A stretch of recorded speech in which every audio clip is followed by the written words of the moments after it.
You know, sometimes it sucks to be right, but I called this. You may remember the story about a man in Omaha. Apparently, he walks out of his bar. He sees some guys, some Black Lives Matter individuals being rough with his dad. So he shows that he's got a gun, apparently tells him to back off. And then two guys jump on him. He gets another guy who jumps on and puts him in a chokehold. At some point, he fires a couple warning shots, but they don't care. So I believe the story was that he reached over and shot the guy, hitting him in the clavicle, killing him. This guy's name was, I believe it was James Scurlock. He was 22. The prosecutor said clear-cut self-defense. You know why? There's a video of him being choked. He warned them first by showing the weapon. He warned them again by firing warning shots, which many people say is irresponsible, but he wasn't trying to kill anybody. And then this guy was choking him and wouldn't get off him, so he fired in self-defense. Well, what do you think happened? See, at the time I said it's only a matter of time before some protest shows up, demands he be arrested, and he will be. And what do you think happened? Well, the prosecutor said, after speaking with community members, I wanted them to have faith in the system, so I sent it to grand jury. The grand jury decided to indict. All right, well, maybe that's fair. Maybe the grand jury, it was a group of people and they looked at the evidence and they said, okay, indict him. And the guy's being indicted on, I believe, manslaughter and as well as many other charges. The argument from the community was that he should have faced some kind of charge. But I think that's really kind of crazy because there's photos that they put out where you can see the dude was attacked. Well, now he may face jail time. He is being charged with very serious crimes.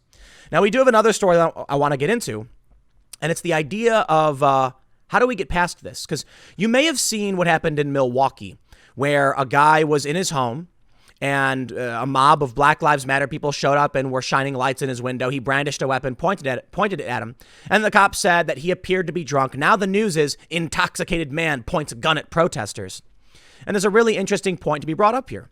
What if he was just chilling in his home on a Saturday night having a beer, and then this mob showed up and he wanted to defend himself? Because these mobs in Milwaukee, where this happened, had actually set fire to another home, and there were gunshots at some of these events where several people were shot, several like teenagers. So maybe this guy's like, I better show him I'm serious. Nope. You can't warn, you can't show him, you can't do anything, you can't defend yourself anymore.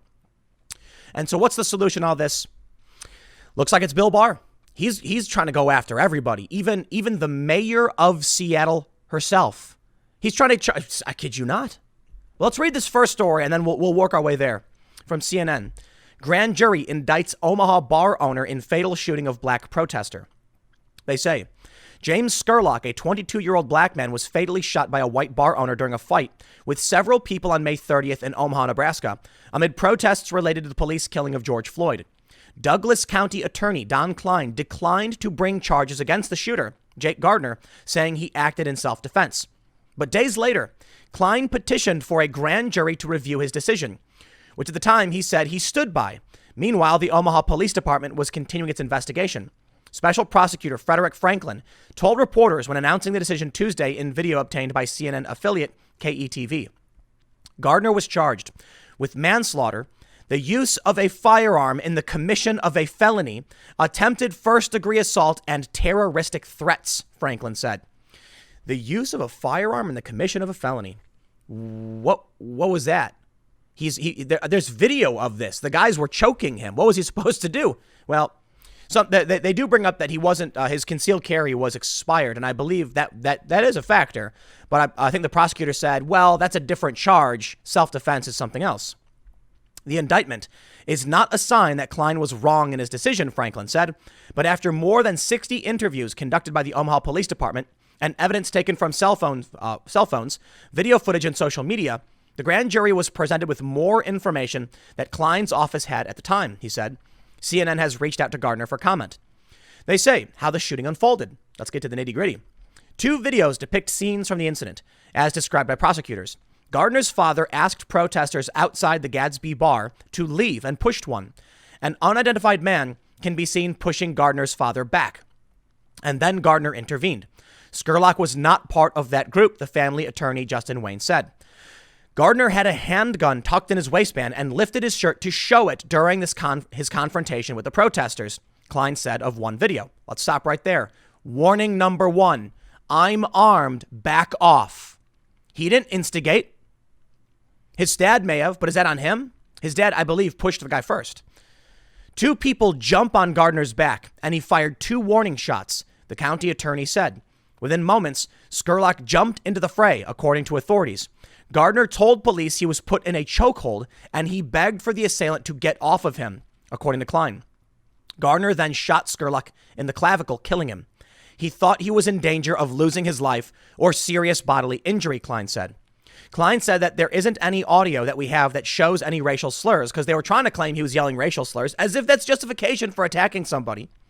After reviewing the evidence, he doesn't feel that the owner was somebody who walked out and was trying to hunt somebody down.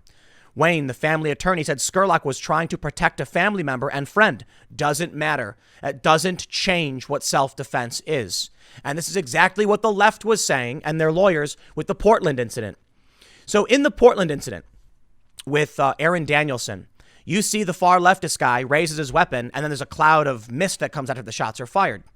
The left claims they both raised weapons.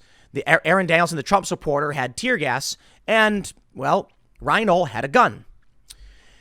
The lawyers that are, these very pro-left lawyers had this viral thread and the left was sharing it saying it was mutual self-defense. They both perceived a threat, they both saw the weapon, and they both took aim, and one of them had lethal force. Well, we now know that it wasn't because Reinhold was stalking the guy. But you see, therein lies the issue. Yes, Scurlock may have been like, oh no, he's fighting with, my family member. I need to get in and help them. And then he threatened the safety and life of this other dude who had already warned them he was armed and had already fired warning shots. And then he shot this dude and killed him in self-defense. You can argue that Scurlock was acting in defense of others. This is a problem with these things happen. It's not so. There's not always a good guy and a bad guy. Now, I think in the scheme of things, you have several people who had been apparently they were like smashed out windows. I don't know if these guys were the rioters or the looters, but there were accusations. They claim these guys were saying racial slurs, but they come out of their bar and they say you guys need to leave. Then there's a scuffle. The dude, Gardner, showed his weapon first. He didn't just attack people. Get out of here, I'm armed, and they attacked him. Wayne, the family attorney, said Scurlock was trying to protect a family member and friend. Quote, I surely believe none of this would have happened if the bar owner's father didn't put his hands on a young individual ahead of time, he said. Maybe. You're right. Yeah, don't do that. It was wrong of Gardner's father to push somebody. Yeah. What does that have to do with Gardner, who walked out and saw a scuffle and then got into it? So therein lies the main issue. If you have two parties and they're both saying they're protecting friends and family members and they're both attacking each other, what does it come down to? One guy had a gun. So are you really, neither of these people apparently started the fight, but it was Scurlock who decided to jump on this guy and put him in a chokehold. And the guy had a gun. Grand jury meant to show the system works. When he requested the grand jury in June, Klein said it was in response to conversations with members of the community. And there it is. If you are clearly defending yourself on video, and there's, a prosecutor says, I'm not going to charge because I can see the dude's being choked and made several warnings. But then the rioters show up and say, no justice, no peace. No justice, no sleep. And the prosecutor says, I will give you whatever you want. Please, please, just don't hurt me. Don't hurt me. I'm scared. That's what he did. He said, okay, you know why? Because I've warned you. It is easier for the police and the government to give the violent mob whatever they want. And if that means you, it will be you. Now I need to stop, slow down a little bit, and make sure I'm being rational and reasonable. It could just be that this guy did jump the gun. And there is new evidence. Apparently, the prosecutor, the special prosecutor, I believe, someone in the case said, after reviewing text messages, they believe that his intent was very different that night. Yeah, maybe he was in the bar and said something like, I'm gonna shoot one of these dudes or something like that, and that changed from self-defense to premeditation, I guess. But if that were the case, I think he would have been charged with something more severe than manslaughter. Manslaughter charge implies that it was negligent, and he wasn't intending to kill somebody, but someone got killed, something to that effect, So what was on his phone that changed their mind? I don't know. But I think it's always important to point out that grand juries, look, it's for one thing, it's non-adversarial. What that means is the special prosecutor comes in and says, look at all this evidence. Should we charge him? There's no defense. It's just about bringing charges. Then you go to the actual trial. So he may still get acquitted. But the grand jury then sees a bunch of things, and it's a group of individuals who then decide whether or not to issue an indictment, which they did. Maybe the indictment is fair. It is not. He's not being convicted. He's being indicted. So perhaps this guy will go to trial. He'll say, here's what happened. And a jury of his peers will say, clearly self-defense. The main issue I bring up here is this sentence right here is the most important part of this story. That even though the DA said, this looks like self-defense and I'm not going to charge it, the protesters showed up and demanded it. And he said, okay, grand jury. And then the grand jury says, okay. And they charge the guy. I don't know if he got arrested, but he's been charged. Compare that to Portland. Compare that to Seattle. Seattle, you say. Well, how about we jump over to Seattle and see what's going on over in good old Seattle? Homicide suspect in Seattle slang was arrested and released more than 34 times. That's the main point. If the mob shows up and says, we demand charges, they say, okay, we'll do whatever you say because we're spineless, pathetic losers. But then in Portland, when you say, hey, those guys throwing firebombs clearly on camera should be arrested for it, they go, actually, the officers made a bad arrest, so we're releasing them. And then you end up with 105 nights of rioting, or however many nights there were before it finally stopped. Thanks in part to the federal government. That's right. You see, in these stories, we see it all the time. How about this one? Intoxicated man points long gun at protesters outside his house, Milwaukee police say. They said he appeared to be intoxicated. And what does the local news run? They run, he is intoxicated. Yeah, they showed up to his house, a mob of people that, previously back in June, I believe it was in June in Milwaukee, a bunch of people thought some girls were missing, so they set fire to a house several times, fired several shots into the air. Apparently, wild shots resulted in two 14-year-olds, a boy and a girl, getting shot. And so this guy's got this mob outside of his house. We'll put it this way. They say he was intoxicated. How does that sounds so crazy? A crazy drunk man waving a gun around. Oh, no. What if it's actually much more simple than that? What if he was sitting in his living room watching reruns of The Office, having a couple of beers, when the mob showed up, were harassing and shining lights and blasting music, calling him all these names, and he felt threatened, so he brandished a weapon. Should he have brandished the weapon? It's and what I mean by that is he actually pointed it at them. Yeah, maybe that was the line he shouldn't have crossed. Sure. Intoxicated, however. Yeah, it's interesting. He ended up getting arrested. The cops went and arrested him. I'm telling you, man, this one, it's not going to, listen, it's not going to be like one day a guy's in his house, playing backgammon with his son, and the cops kick the door and they're like, you're a racist, and then run in and grab him and drag him to the police station. That won't be for several years. When I talk about them coming to your house, it's going to be incremental through circumstances like this. Oh, in this case, the guy showed the weapon and thus he's being arrested because he shouldn't have pointed it at them. Regardless, he was trying to protect himself in his own home from a mob that had many of the same people at a previous mob where people were shot and a house was set on fire several times. Or I should say twice. I believe it was twice. Well, he crossed the line, and so they've arrested him for it. The line has been pushed back now. So what happens next? Now they're going to go onto the house, banging on the doors, and the guy's going to, pump his shotgun, and they're going to go, oh, look at it, and the cops are going to come and arrest him. I'm telling you, man, it won't happen immediately that the cops will break into a regular person's house, but it will come. Like this first story. It was choked. They attacked him. They have video of him being attacked. And he fired warning shots. He warned him with the gun. Doesn't matter. You will be arrested if the morality police say so. And then when their rioters and their murderers and their meth heads are out in the streets, the prosecutors will release them. Because apparently that's the story that's happening in Seattle. So how do we stop all of this? This is why, as much as I will be absolutely critical of Donald Trump and Joe Biden, because they've both kind of said, if I lose, there will be violence. Donald Trump has run commercials saying Biden's America. Don't let Biden win. And it's basically saying that if Biden wins, there's going to be a lot more violence. Well, Joe Biden has said this is Trump's America, and the media has put out this message, because Biden doesn't really talk, saying that unless Biden wins in a landslide, there will be violence. See, it's Trump's America. Well, I don't like either of these messages. Vote for me, or else the violence will get worse. But I do think Trump is right, and here's why.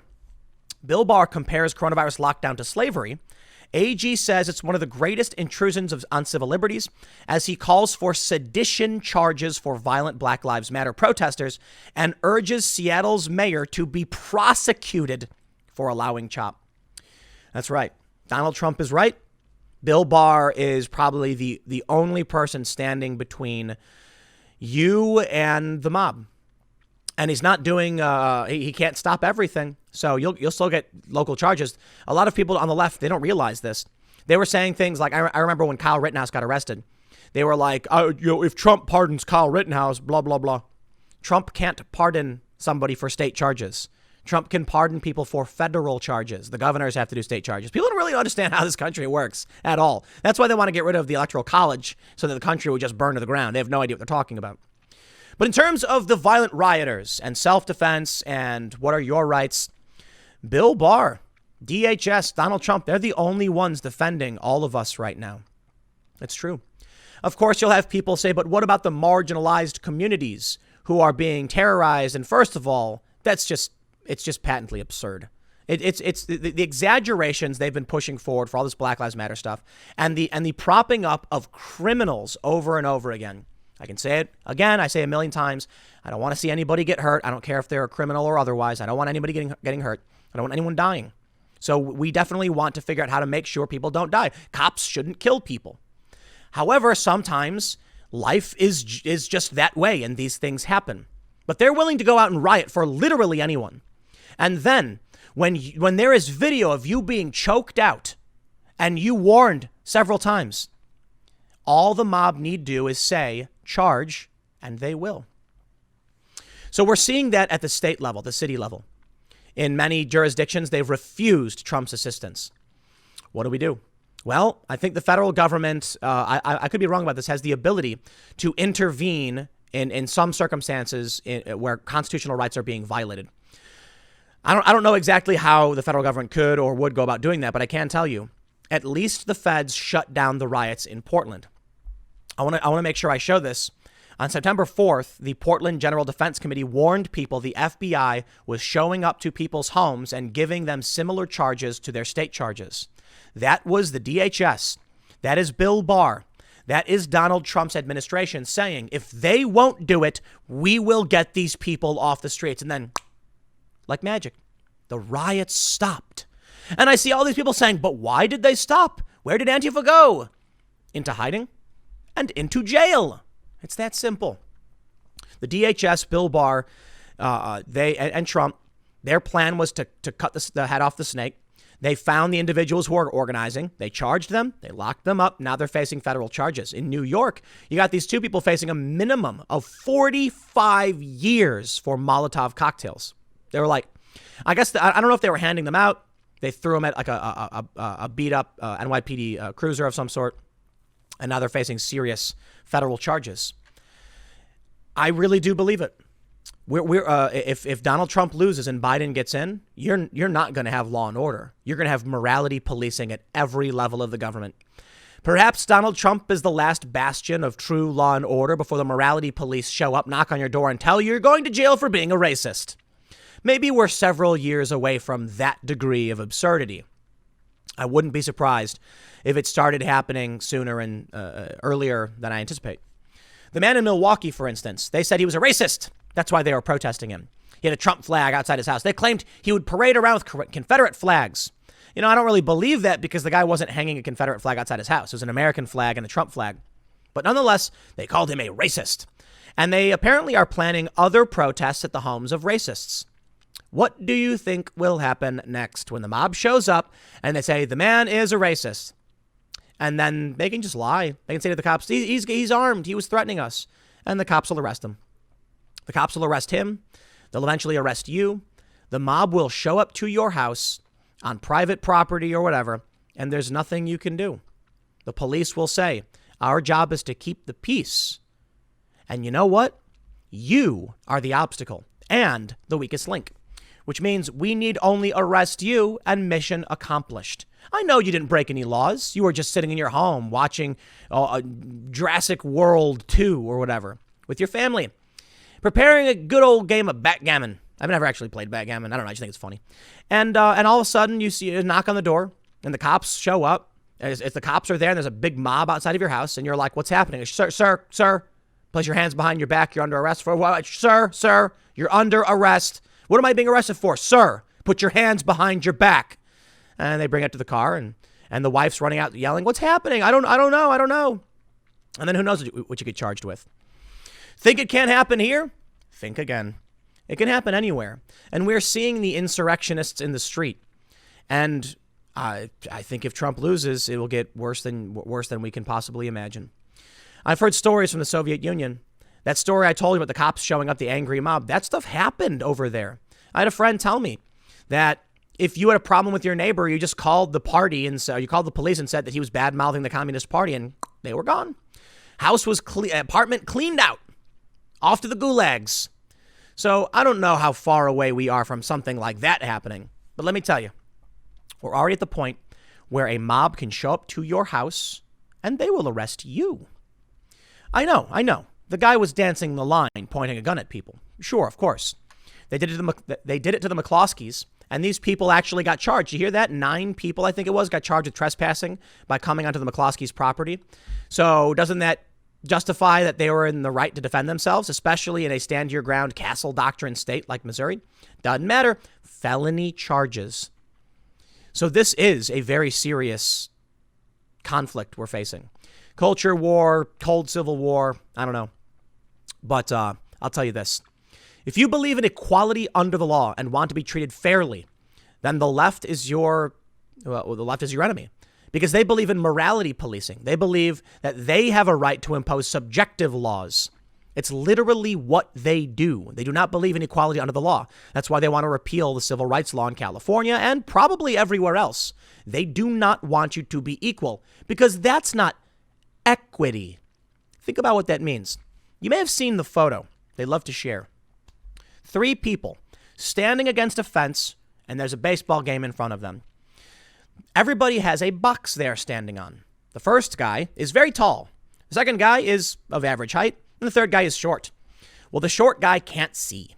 So what they do is they take the box from the tall guy and give it to the short guy, and now everyone can see. Yay, equity. It's a very simple way of showing it. But think about what that means in terms of enforcing the law. It means that the short guy is the marginalized person. The tall guy is an oppressor. And now let's do this. The short guy brandishes a weapon in defense. All 3 of them do. And the police show up. And the analogy isn't just about watching the baseball game. It's about the police saying, we're not going to arrest the marginalized person, but we are going to arrest the oppressor. And that means you could find yourself as just sitting in your house with your family, and race doesn't matter, mind you. It matters in some contexts, but if they deem you a racist, they'll just call you white. I mean, look at Candace Owens. She's a white supremacist, apparently. Ben Shapiro, Orthodox Jew, is apparently a Nazi. And George Zimmerman was a white man, even though he's actually, I think he's Mexican. I'm not entirely sure. So they'll just say it. They'll call you a white supremacist. Then you'll be arrested for being an oppressor. Internalized racism or misogyny, and they'll justify it as inequity. You must be arrested and he must not, because it is about equity, not equality under the law. So you want to defend yourself? You have no right to defend yourself in their world. Fortunately, with the likes of Bill Barr, you do.